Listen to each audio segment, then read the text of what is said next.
Welcome to new TV Telugu. Ahmedabad లో జరిగిన Air India విమాన ప్రమాదంపై Reliance Industries chairman managing director Mukesh Ambani తీవ్ర దిగ్భ్రాంతి వ్యక్తం చేశారు. ఈ ఘోర దుర్ఘటనలో ప్రాణాలు కోల్పోయిన వారి కుటుంబాలకు ఆయన ప్రగాఢ సానుభూతి తెలిపారు. ఈ మేరకు ఆయన ఒక ప్రకటన విడుదల చేశారు. ఈ కష్ట సమయంలో బాధితులకు అండగా నిలుస్తామని, కొనసాగుతున్న సహాయక చర్యలకు రిలయన్స్ పూర్తి మద్దతు ఇస్తుందని ఆయన స్పష్టం చేశారు.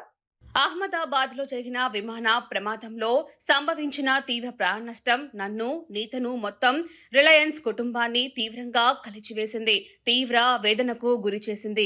ఈ విషాద సంఘటనలో నష్టపోయిన వారందరికీ మా హృదయపూర్వక సంతాపం తెలియజేస్తున్నాము అని అంబానీ తన ప్రకటనలో పేర్కొన్నారు. ఈ కష్ట సమయంలో బాధితులకు అండగా నిలుస్తామని, కొనసాగుతున్న సహాయక చర్యలకు రిలయన్స్ పూర్తి మద్దతు ఇస్తుందని ఆయన స్పష్టం చేశారు. ఈ దుఃఖ సమయంలో కొనసాగుతున్న సహాయక చర్యలకు రిలయన్స్ తన పూర్తి అచంచలమైన మద్దతును అందిస్తుంది. సాధ్యమైన అన్ని విధాలుగా సహాయం చేయడానికి సిద్ధంగా ఉంది.